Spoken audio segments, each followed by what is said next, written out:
Assalamualaikum warahmatullahi wabarakatuh. Kembali hadir Mbah Mun Ajat Karimullah yang mengamput channel tasawuf dalam perspektif ilmiah eksakta. Kali ini Mbah Mun akan mengangkat sebuah topik yang sangat seru dan panas, yaitu tentang di manakah ars itu.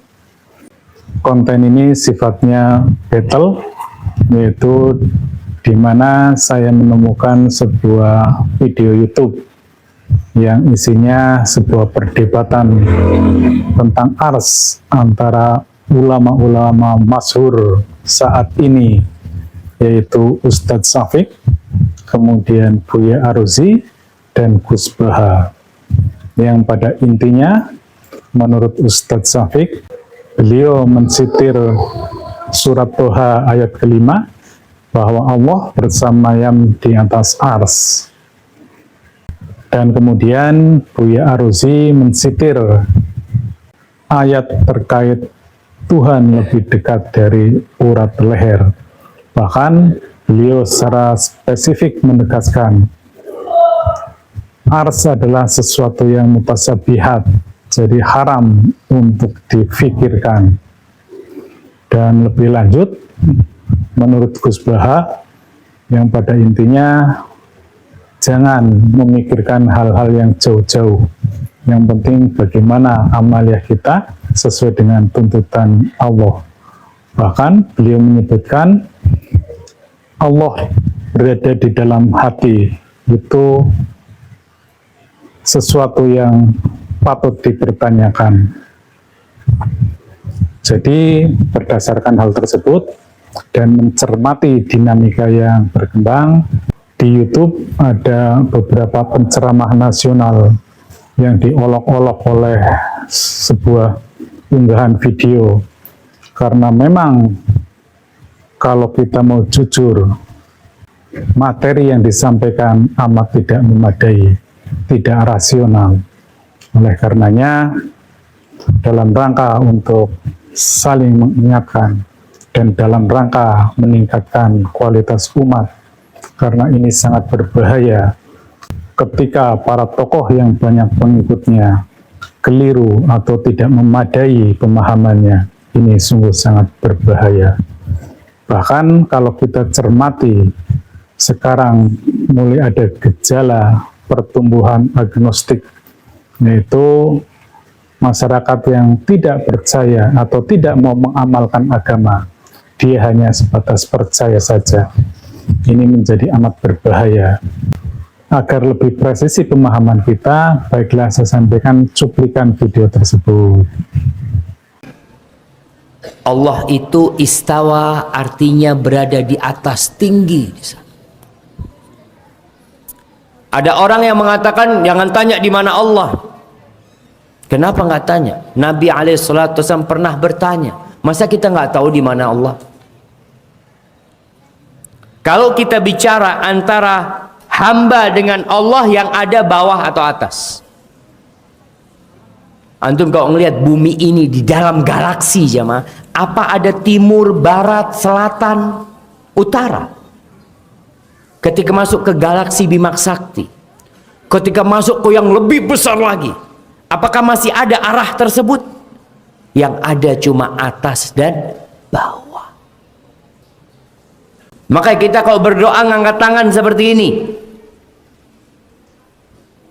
karena tahu kita, ya Allah,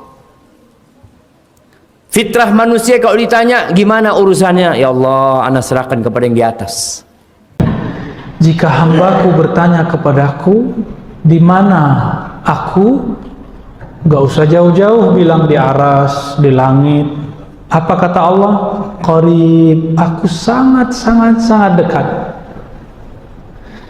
Lalu kenapa ada ayat Ar-Rahman 'alal 'arsy istawa? Surat Toha, bahkan diulang sampai 6-7 ayat. Allah Maha Rahman istawa di atas arasy. Kita sudah bahas ini sebelumnya ya. Ya, biar Bapak tambah yakin. Menghilangkan syak. Liyatma'inna qalbi, supaya tenang kalbunya. Insya Allah Allah yang kasih tenang. Allah itu bendakah? Bukan. Allah itu rohkah? Allah itu satu jenis dengan malaikat, satu jenis dengan jin, satu jenis dengan manusia. Nah, kita ini semua disebut jisim, benda. Yang butuh tempat itu hanyalah benda. Maka jika disebut Ar-Rahman alal arsistawa, Allah bersemayam di atas aras, haram dibayangkan Allah menempati sesuatu. Lalu apa maksudnya Ustadz? Hanya Allah yang tahu. Mana dalil saya? Dalilnya dua. Surat Ali Imran, kemudian Asy-Syura. Ya. Di Ali Imran disebutkan, wa ma ya'lamu ta'wilahu illallah.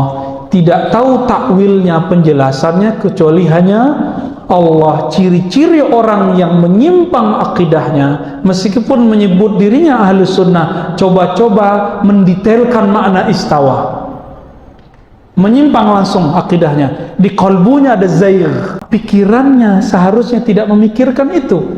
Maka ulama kita menyimpulkan, walasna mukallafina bihaza, kita tidak ditaklif, dibebani untuk memahami ayat ini, karena ini termasuk ayat yang mutasyabihat, yang tahu hanya Allah. Saya mau tanya, langit kedua di mana?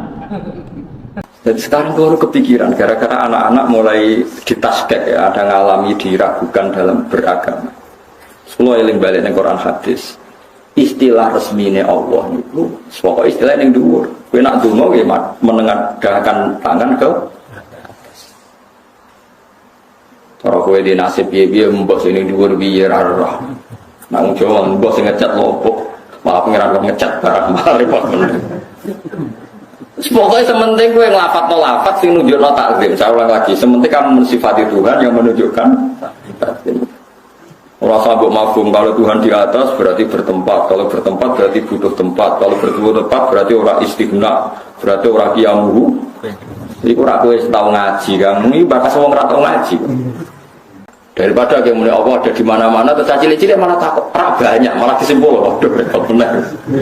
Kalau di mana-mana udah nyimpul nih, kalau gitu banyak malah repot mana ya? Ya orang tasawuf malah bingung nona. Allah ada di hati, baru saya malah repot mana? Bahwa pada slide ini menjelaskan tentang perjalanan rohani saya saat mengikuti tarekat arwah yang tergabung dalam majelis zikir Tarekat Naqsabandiyah Khalidiyah Nusantara. Hasil dari perjalanan rohani saya inilah saya mendapatkan pemahaman tentang ini. Pemahaman ini saya dapatkan dari pengalaman ketika saya mengikuti laku dari tarekat tersebut. Saya sungguh sangat prihatin dengan pernyataan yang disampaikan oleh Buya Arozi dalam cuplikan video tersebut yang menyatakan bahwa ars ini adalah sesuatu yang mutasabihat, dan mutasabihat itu haram untuk diungkapkan, haram untuk dipelajari. Itu yang menjadi poin utama saya. Beliau mensitir pendapat para imam mazhab yang sudah ribuan tahun yang lalu. Padahal konsep tentang mutasabihat sendiri masih sangat layak untuk diperdebatkan. Jangankan mutasabihat, ghaib sekalipun sesungguhnya sifatnya relatif. Mutasabihat di era 1000 tahun yang lalu menjadi terang benderang di era ini ketika teknologinya telah support. Jadi jangan menutup diri bahwa sesuatu yang mutasabihat, sesuatu yang ghaib itu haram untuk diungkapkan. Bahwa pada hakikatnya semesta ini adalah paralel multiverse dan bekerja dalam sistem gelombang yang semuanya berasal dari satu kekuatan yang maha dahsyat. Itulah Allah Subhanahu wa Ta'ala yang berada di alam laisa kamitslihi syai'un. Beliau bersemayam di ars, sebuah alam yang tidak terdefinisi dan tidak terdeskripsi, namun pengaruhnya meliputi dimensi-dimensi ini. Secara umum kami dipahamkan bahwa alam yang teratas inilah alam laisa kamitslihi syai'un. Kemudian alam di bawahnya, ini namanya alam qadim atau alam intermediate. Di sini bentuknya adalah nur, ruh atau cahaya. Kemudian baru ada alam materi atau alam baharu. Dan di sini ada dua jenis alam, yaitu alam materi yang bisa dilihat, bisa diraba, bisa dipahami oleh akal empiris kita, oleh pembaca virtual kita. Dan kemudian alam imateri rendah atau metafisika infra. Dan yang perlu diketahui, pada masing-masing batas dimensional ini ada portalnya. Jadi di tiap-tiap dimensi tidak bisa saling melampaui. Selanjutnya mencermati apa yang disampaikan Ustadz Syafiq. Saya mengapresiasi beliau dalam hal kita boleh mempertanyakan keberadaan Allah di Ars. Bahkan bagi saya wajib hukumnya untuk tahu tentang keberadaan Tuhan. Sebagaimana awaluddin ma'rifatullah, awal dari beragama haruslah mengenal Allah. Dan beliau mensitir Quran surat Toha ayat 5 yang menyatakan Tuhan bersemayam di atas ars. Namun sayang penjelasannya sangat tidak memadai. Beliau menjelaskan bahwa manusia ini di sini ya, untuk menyembah Tuhannya harus ke atas. Memang di gambar ini adalah atas bawah. Namun atas bawah yang dimaksud bukan berarti hubungan antar benda di dalam dunia ini. Itu sama sekali bukan seperti itu. Atas bawah antara manusia di alam dunia ini dengan Tuhan di alam ars itu adalah sifatnya makom, sifatnya kedudukan. Sama sekali tidak ada hubungannya dengan posisi. Beliau bahkan secara lebih tegas menyatakan bahwa untuk naik ke atas itu sebagaimana alam semesta ini, sebagaimana Big Bang, ini lebih menyesatkan lagi. Di alam ini, di alam ruang angkasa sudah tidak ada atas dan bawah. Memang benar, barat, timur, utara, selatan tidak ada. Tetapi atas bawah pun tidak ada. Kita ambil contoh yang sederhana di tata surya kita. Apakah matahari dan bumi kedudukannya sebagaimana atas dan bawah? Coba kita sedikit berpikir saja, memakai logika.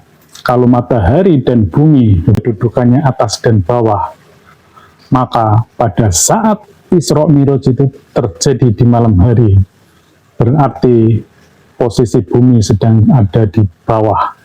Artinya Mi'raj bukannya naik ke langit, tetapi ke bawah. Nah, ini juga yang sering terjadi distorsi. Pemahaman langit, orang kebanyakan, orang awam, menganggap langit itu di sini. Ini adalah alam dunia. Setinggi apapun ini adalah alam dunia.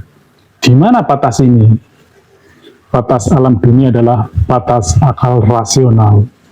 Seberapapun tingginya ilmu pengetahuan, dia tidak akan melampaui batas alam dunia ini. Karena di alam sebaliknya itulah yang namanya alam akhirat atau alam qadim, alam nur atau alam cahaya, atau bahasa umumnya adalah alam partikel gelombang. Bahkan sejak dahulu ilmuwan sudah mencoba untuk melampaui batasan ini.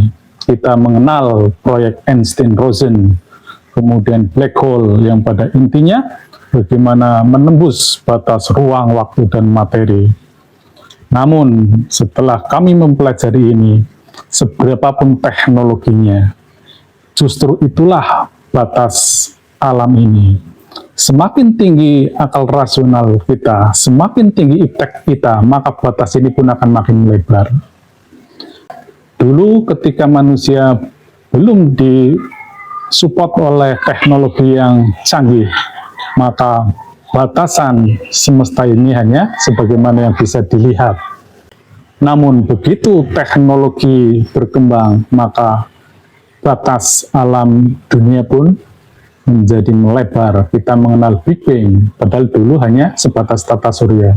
Inilah yang saya maksud. Konsep ghaib, konsep mutasabihat pun persis dengan ini. Jadi seluruh hal yang terjadi di alam dunia ini sifatnya relatif.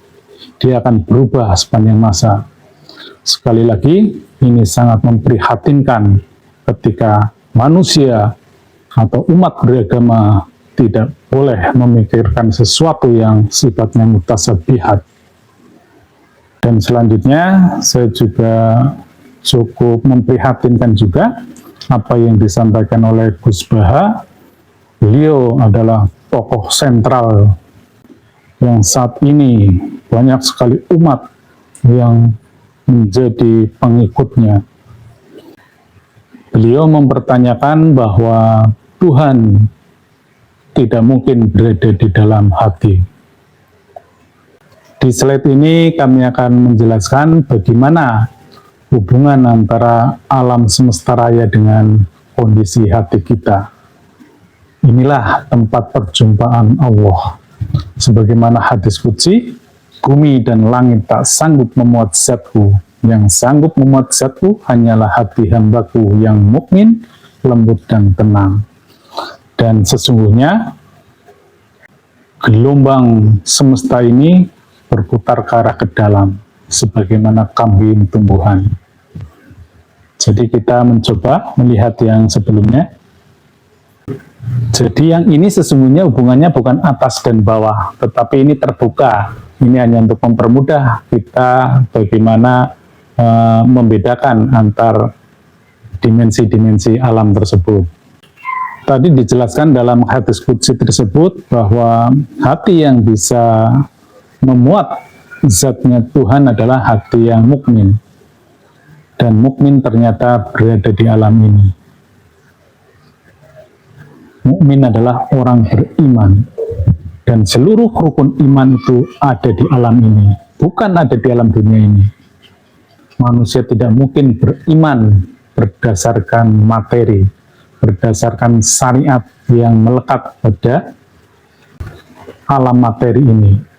Karena seluruh rukun iman berada di alam ruhani.